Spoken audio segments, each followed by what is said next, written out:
Olá, bom dia on this occasion. It's morning. We missed it last night with recording our Portugal Pillow Talk podcast. And we're going live now.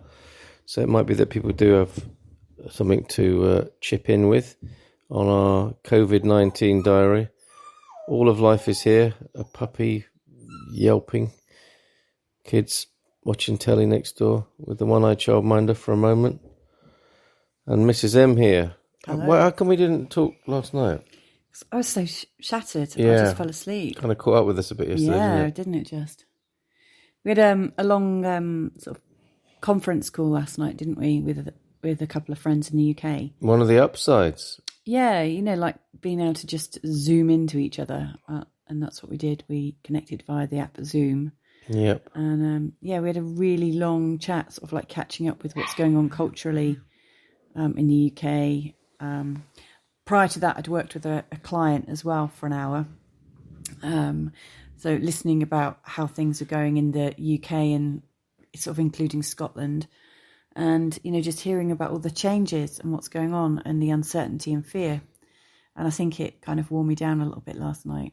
By the end of the day, I was just exhausted and just wanted to close my eyes. I didn't feel very optimistic. Oh yeah, because before I went to bed, I got a text message from my mum to say that the first person at her local hospital has died of COVID-19. Yep, just before bedtime. Yeah. Sweet dreams, darling. Good night. And he was 64. So as I was falling asleep last night, I went onto the Medway. Oh, you didn't? Yeah, I Googled it. All right. I wanted to know if at 64 he had any health, pre-existing health details. And by all accounts, he had some kind of complication. But I mean, that might just be the rest standard. in peace, dear chap. Yeah, yes, of course. It's very, very close to home. So, I sent my mum and dad a message last night saying they need to stay inside now. Like there's 33 cases where they live, which doesn't sound, 13, which doesn't sound like much. But when they keep saying, oh, I know we're isolating, but we'll just have a little walk to the park and we'll take our coffees with us. We won't talk to anyone. Well, we will, but, from a safe distance. And then I know that they sit down at the park, they touch things at the park that other people go to, and the virus lives on space, like it can rest on things. Yeah, just... Well, I got a sense of my mother's vulnerability in London last night. So, for me, I don't know if it's sort of typically blokey thing to do, but what helped me was to just get practical and figure out some contingency planning. I don't think it's useful to just hope for the best. No. I think typically for old folks, there can be a bit of resignation, like what will be, and, all these things they say, oh, I've had a good life and all that. And a lot of it seems to be left to luck, which is fair enough as well. I mean, I don't want to undermine that or take that away, but I think you got to have some good contingency planning as well, and set up the best plans you can in the circumstances you've got in case of the worst outcomes. Yeah. So, I think that's a really good process to go through. It also means you talk to people about it as well, which I think is really helpful. I wonder how other people who live at a great distance from their parents are able to support their parents. Like what are the strategies of people used? That's what's going on for me right now. Well, we're not the first people to have done it as well. That's the other thing. In this situation, this is the first time for a lot of us individually to deal with these things, but these are not new things for human beings. So I'm sure there have been very many excellent solutions, and how people have had to come to terms with that and accept the limitations whilst creating practical solutions that just help them feel they did their best. Yeah, because that's what you want to feel after anything, isn't it? That you did your best, and that's I guess a good basis for making plans and strategies. It's like, how would I know that I'd done my best afterwards? Yeah, well, that's the thought that I was left. That I woke up to today is that whilst I contacted my mum and dad way before this whole thing even came out, so I probably bored them with it, and that's probably why they didn't take it very seriously. But I sent them different supplement-based protocols and sent them a practical video that could be useful to them to clear the airwaves. But I didn't think to send them the thing about homeopathy, and they might have actually missed the window of being able to buy that. You know, I just thought, oh my God, I haven't covered all the bases. Well, there's the other side of, there's your trouble as a human being. It's thinking. Because I'm talking about how you could do your best, and you're thinking about all the things you didn't do. Yeah. And I think we've got to cut ourselves some slack on that as well. Yeah, because that's endless. That is endless. All the things you should have done and could have done. Yeah. And so, but anyway, But I think encouraging them to reach out sensibly within their communities has to be the way forward. Yes, get your network sorted out. That's what I've suggested to my mum. And, some amazing people have rallied around my mum. Shout out to Elsinore Foods in England. A young lady called Lizzie, I believe, if I remember rightly. I did put a tweet up about it, about how she said to my mum, if it gets to lockdown... Well, the background is the first thing my mum did, faced with the possibility of London lockdown, is what do you do when you're getting on a bit? My mum would kill me if I tell you her age, but you can get the gist. I'm 54. she's getting on a bit and doing brilliantly, getting on a bit. She gets she's around a global as well, traveller, incredible. But the first thing she thought of to do in a lockdown situation was buy pickled herrings. I must buy some. She's got a special fondness for sweet and sour pickled herrings. And she went online to try and buy them and was, getting frustrated by the lack of online shopping platforms that were shut down or choked up with too many people. Got eventually through to a hamper company, I think, called Elsinore Foods. A girl there called Lizzie said, if you get any problems, if you get a lockdown, I'll help you out. And complete strangers, so thank you, Lizzie. Thank you also to my mum's younger neighbours who dropped her off a bag of stuff, soup and baked beans, and my mum hates baked beans, but it's all that counts. Bread. But she could trade with those. She definitely. There's a lot of value in baked beans, isn't there? In all kinds of ways. A lot of latent energy, potential energy in baked beans, as we know. So thanks to her neighbours, lovely young people who've done that for her. So this is happening. This is the wonderful thing. Shout out to our friends who we spoke to last night for nearly 3 hours on Zoom. Yeah. We wouldn't have done that if not for this. And I said to him, gosh, we must get together more often. It's a shame it has to be a funeral. That's what people normally say, but it's a shame it has to be a pandemic for us to communicate with each other. But they're being really great communards, aren't they? Like, they're already in their communities with their leaders. Their locality is lucky to have them. Yeah, I mean, without realising it, they are actually leading their community in small and brilliant and powerful ways. And I think that's how we all need to... And credit to them, they shut their gym. They run a gym and they shut their gym. And he was telling me that they were going to just freeze their memberships, the membership payments. And they rang the company that processes the payments saying, we want to just freeze our payments. And the payment company said, oh, what you should do is just cut it down to 80%. And then after 3 months, think about cutting it down again. And our friend said, no, I just want to freeze it. I just don't want to charge people anything. That's the right thing to do. Are you sure? Are you sure? And look, I pay you to process the payments. Turn it off. Freeze it. That's what I want. And these people, these money-mad people, just can't let go. I suppose everyone's being, faced with that Chief Seattle thing, aren't they? When the last tree is cut down and you realise you can't eat money. That's where we're at, I think, is that you can't eat money. You can, we understand you need money to buy things to eat, but we might have to cut that loop out, mightn't we? Cut the middleman out and just, people need to eat. Give them the bloody food. Let's not have a money drama about it. Yeah. Or let alone a starvation drama. Their food can be made and grown, and food could be given to people to eat. I mean, what is wrong with people? Why are we still stuck in the money conversation whilst all this is happening? It's because we're addicted to it, and people's addiction gets tested. When you're thrown into cold turkey, your addiction tests you in different ways, doesn't it? And a lot of people are still holding on to that money lens of how we interact with each other because it's all they know, and they're kind of stuck with it. To be fair, we've all been cultured into it. It's in us all. I mean, I'm no different. It's not. It's not because we're intrinsically greedy. I think it's because it's been taught to us from.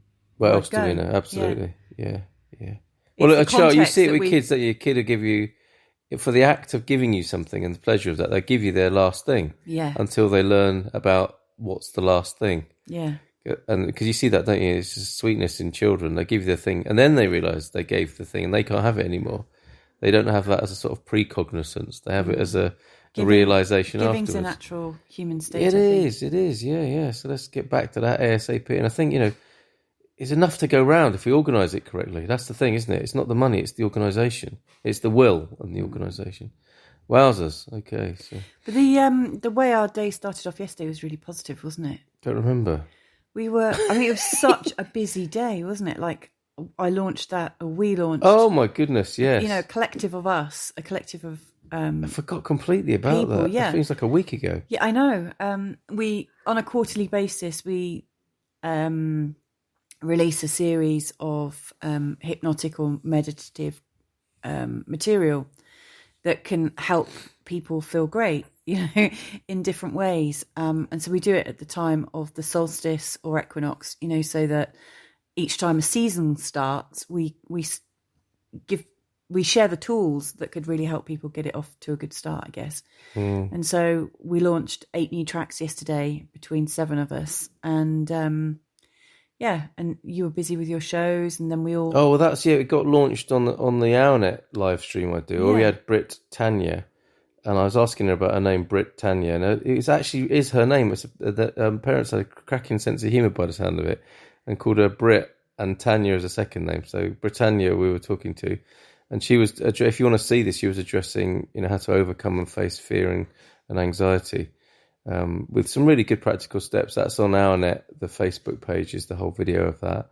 And a little taster, so my old pal Raja, she completely lost his temper with me, and we had a debrief of that. And I think that's another kind of resilience or robustness that we need to develop at this time is to create a safe space for people to lose it, because that's what's going to happen, but for everything to be okay again afterwards, to fill that in a bit more, I apologise to him. I created the space for him to come back and have a shout at me and stuff, and deal with it. To figure out what was underlying his anger, to really sort of probe a bit deeper into what's going on, because a lot of people's fear and anxiety at the moment kind of leads to something else, doesn't it? Some sort of pre-existing thing that's under the surface. So and that's him? What, like not being heard. Yeah, and I mean, nobody wants to be cut off. I cut him off, to make way for other speakers on this teleconference we were doing. Which, to be fair, is your right as the person who facilitates. I mean, this is you. Yeah, but also recognise that I have a responsibility if I play some sort of part in someone's upset to check that out, rather than say, well, I'm the host, I can cut you off if I want to. No, I wasn't saying that, because you'd never do that. But, I guess, on your show, you're able to facilitate who comes on when. I mean, even Jonathan Ross has people on and says, okay, 10 years ago. Well, okay, but I mean, Graham Norton. But I mean, they invite the guests onto the couch, and then they either sit quietly on the couch or move over to make space for the next person. It's true. That is a time-honoured technique. It is, but also, that's interesting. A little insight into, that's a bit like our money situation, isn't it? That's how things work. Get used to it. Or, I see you're upset about that. Should we talk about it? And that's what, I agree with you. It is in many ways my rules, and it's and that is the convention of how it would work. Well, you're not doing your shows for money, are you? I mean, you're doing it because it's the right thing to do. Well, actually, if someone does want to pay me, I'm open to it. Yeah. So that's, but to me, they're two separate things. Yeah. There is the convention of the show, if you like. There's a convention of all the things we do, and people get upset. Yeah. And it would suggest that if someone gets upset and there's a convention, they shouldn't be upset. And we know, don't we, that being upset is not about rationality. Yeah. It's nothing to do with how things should be. It's like it's where they're at that moment. And I was upset as well that I'd upset him. Yeah. So I took it upon myself to unpack that. And there we were on Facebook Live unpacking his upset. And I was, managing my own and myself in the mix of that. And I think that's what going to be a really crucial thing. I mean, you know, these stories you hear of people kicking off in the supermarket, grabbing the last toilet rolls or whatever. Yeah, People, I heard. you I got to heard about a bus process. stop yesterday. Yeah, and people need to be able to process that stuff, don't they? Yeah. Otherwise, it just builds up, and you know, they carry it forward. And we can't have that at the moment. One of my Facebook contacts, kind of wrote the rough script of what happened to her in a supermarket, and it was It's grim as hell. Yeah, it was very grim, and ended up with a lot of effing and blinding and C words and stuff. And this woman, you know, just kind of pushed her out the way and said, "I don't give a whatever about her, you know, taking all the last beans." And you know, she was just really rough about it. And when I spoke to a client yesterday, I was hearing that Currys are having a great time at the moment because all their freezers and fridges are being sold so that people can store up. And that's something that really worried me, actually. And we were talking about with our friends on our long Zoom conference yesterday, is that, you know, it's not even so much about whether people are going to die through this virus, but it appears that British people in particular are not very well prepared to look after themselves. So a few of my friends have been writing that, like, when they go shopping, there's lots of fresh fruit and vegetables left. But if you go in the freezer section, all of the frozen food is gone. I hear there's recipes circulating for toilet roll soup as well. Just need a toilet roll, water, a couple of stock cubes. Yeah. You've got to boil it for ages. Yeah. You got to put some chicken bones in as well. Maybe it wipes your bum on the way through. I don't know. It's a all-in-one package. This whole toilet paper thing as well. I mean, we didn't buy. We just bought the usual amount that we buy when we go. It was good timing. Yeah, we were lucky. We've got loads of bidets. But just, you know, like around the world, people don't all use toilet paper. You know, lots of people just wipe their bum, you know, like with their hand and wash it. You know, or they you know, there are other ways. Someone else's hand. I can't believe people are so. I mean, we use washable rags when we change our son using nappies.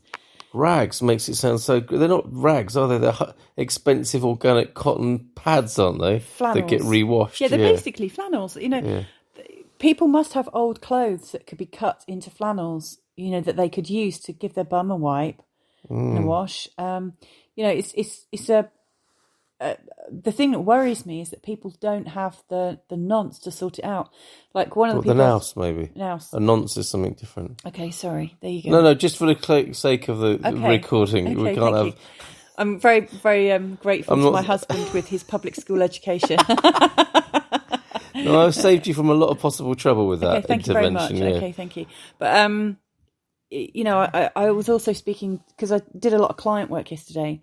So I was working with 5 different clients. So my work hasn't really dipped yet, which I'm quite grateful for. And one of the things that was quite useful is I think people that have travelled around a lot and seen the world from lots of different perspectives are much better prepared than people who have stayed local and who have not had the desire to move outside of their culture or consider different options.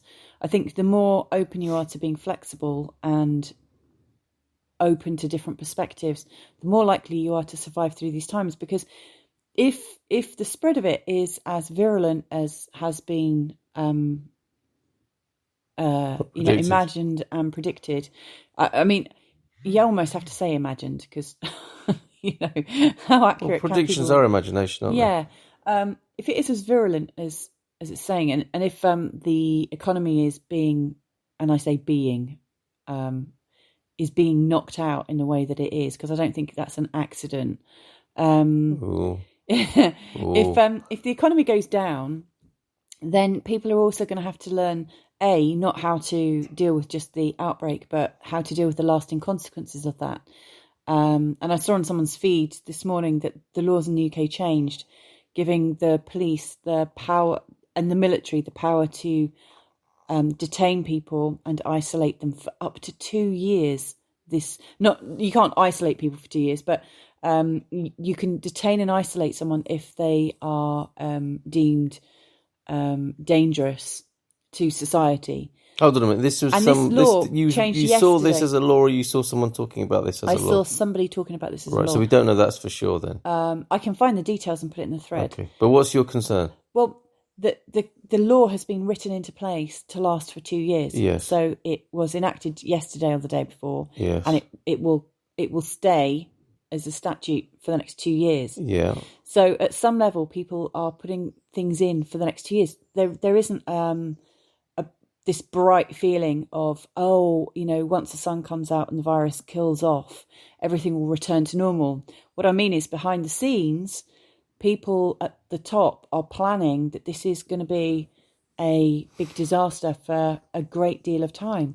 I think that's an interpretation. Okay, maybe. Yeah, and I'm not trying to take that away from you or argue with you.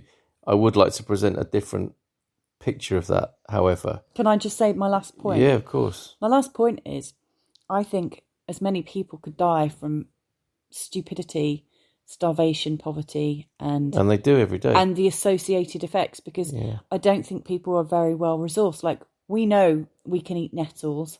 Obviously, we need to cook them. We also know that's a hard lesson to learn, isn't it? We also know about the local weeds. We've got a foraging book, which could be our downfall, but hopefully not. Could eat it. We could eat it. We could compost it, and we've been researching like how to make good of all different situations for a long time. And I've lived in 4 different countries and seen different cultures.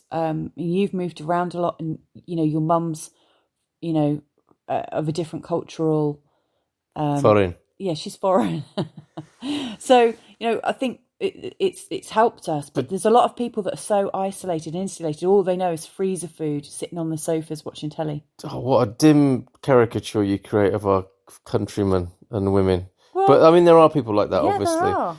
And what I would say about those two, because I want to come back to that thing about the law for one thing, because it's a conspiracy theorist nightmare, not nightmare. Nightmare and dream scenario at the moment with the interpretation of all these things. Yeah. But I hesitate using that term because I don't like these pejorative terms that are designed to put people down. But let me come back to that in a minute. The thing about the people who are best suited to the pandemic and its effects.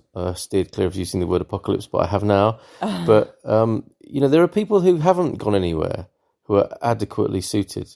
And the guy that comes to mind, John T. Williams, who our friend in Devon, his mentor and who he apprenticed to was a farmer who didn't even know he was doing husbandry. He was a Devon farmer who I think left his farm once for his honeymoon and went from one part of Devon to another to celebrate his honeymoon for a day or two, possibly. Came back and never ever left the farm because he was wedded to not only his wife but the farm as well. And he knew a lot about life. Yes. And he knew a lot about life in his locality. Yes. He knew that land. And he was intrinsically connected to it, and he could survive. Yes. Because you don't have to be a global person, do you? No. You just have to be someone who's lived. Yes. And often, travelling around the world is a way of living. But then again, you've got people on these dreaded cruise liners now that are getting a really bad name, who you could say they've been to 27 countries in 2 days. Yeah. with the way these things are marketed. Yeah, I should probably have their qualify what I'm brains trying to say. expanded? No. Yeah, I should probably qualify, and I don't think we should all go and travel around the world. But I guess what I'm talking about is the because you are right in what you're saying, because all sorts of trouble comes from those kind of package deals that rape the local economy and environment. They're quite shocking how they resource in all of their needs, like they ship in loads of stuff to serve the people and chuck it overboard when it's done, maybe. I don't know. Yeah, exactly. Burn it. But filthy things. Yeah. Resorts in general are really quite filthy. But I guess what I'm talking about is expanded people who have expanded their brain to involve their connection with the world. Well, you've done that, haven't you? Compare and contrast having 5 meals an hour on a cruise liner and all your needs met because you paid a certain price to not having any money in Bali. That teaches you something, didn't it? Yeah, it did. And I was very lucky to have really good connections with people that you helped me. Yeah, you did it. And then you could say, couldn't you, that we're talking about whether people are prepared for this thing. this is their training as well, isn't it? Yeah. So if they're not, this is their chance to learn those skills, learn a different way of being, and learn it very quickly. And learn it quickly, yeah. I mean, we're really fortunate, I think, that we have chosen to live in a country where people are still really connected to the land. Yeah. Not so much as they used to be, but pretty much most people here, it's kind of in the blood. They know how to grow, and gardens are full of food. So I don't think starvation is going to be a problem here at all. I think the baseline's here, isn't it? That there's always been the kind of homesteading subsistence way of being in Portugal that has been eradicated, certainly in Britain, isn't it? I mean, there might be a few pockets of people who still do that and they'd be looked down upon. Yeah. But here it hasn't gone away. And what's happened is, I think it's like a piece of elastic. It's like, the Portuguese character is defined by that resourcefulness. And the capitalism has kind of pulled people away en masse on a long piece of elastic. Yeah. And that piece of elastic is demanding to be shrunk again. Yeah. And so they'll come back to what they know rather than thinking, what the hell did we forget? They do really know it here, don't they? Yeah. You often see the symbol to me of that resourcefulness is the head of cabbage. Yeah. That you see growing in people's gardens. Yeah, right? and it's everywhere. Yeah. I mean, I didn't even know what it was when we first arrived, and I love cabbage and I love growing and stuff, but the way they isn't it? Look after their cabbage, and you just see these long stalks with kind of open-headed cabbages on. It's almost hilarious. like a pension pot at the end of the garden, isn't it? It's Yeah. like, I know that I will not starve. I have a because I can at least boil some of that cabbage. Yeah, and we've got a couple of those tall ones growing as well. Yeah, amazing. I think you're right, for the Portuguese mentality. And I'm really impressed, actually, I've got to say, with how things are being handled here. There's a very statesman-like leader, which you can't say for every country around the world at the moment. There is an accord and cooperation between the political parties and the way that the Prime Minister works with the President.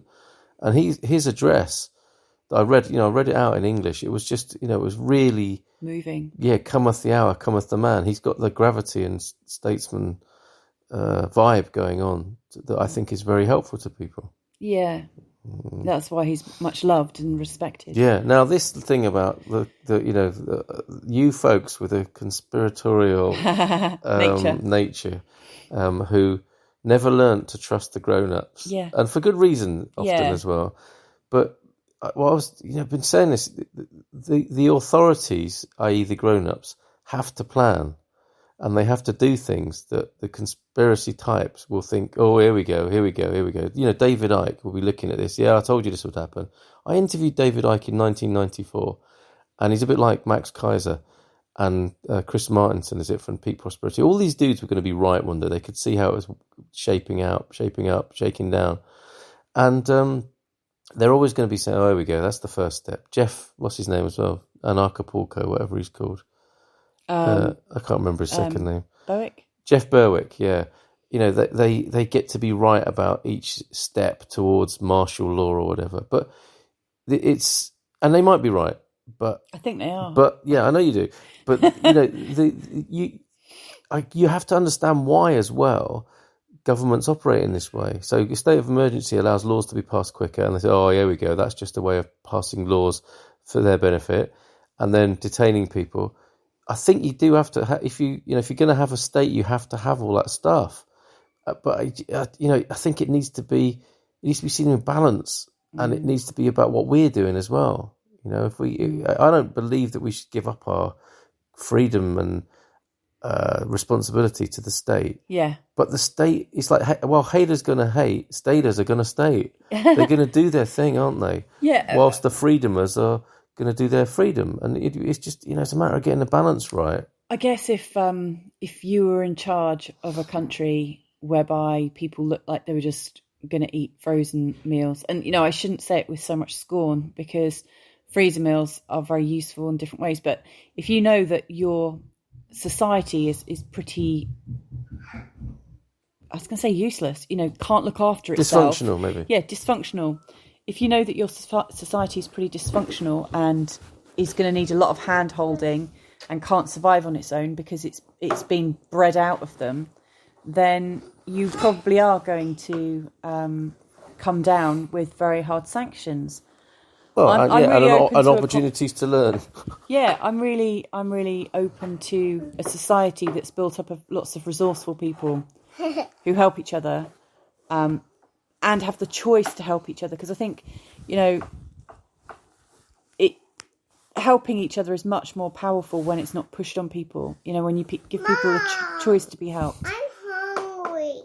So now we have to be the grown-ups. You heard that. We're going to impose our statist values. Hang on, let me just ask my 4-year-old if she can make her own breakfast. Can you make your own breakfast yet, Minnie? Okay. Yeah, so do you you need see help? the Do you need help? paternalistic statists have to step in and decide what goes on. I need to do my wee. You need to do a wee as excellent. well. Okay, don't forget to put it on the compost. Okay, we'll leave it there, folks. Thanks very much. Let us know how you're getting on as well. Bye for now. Yeah.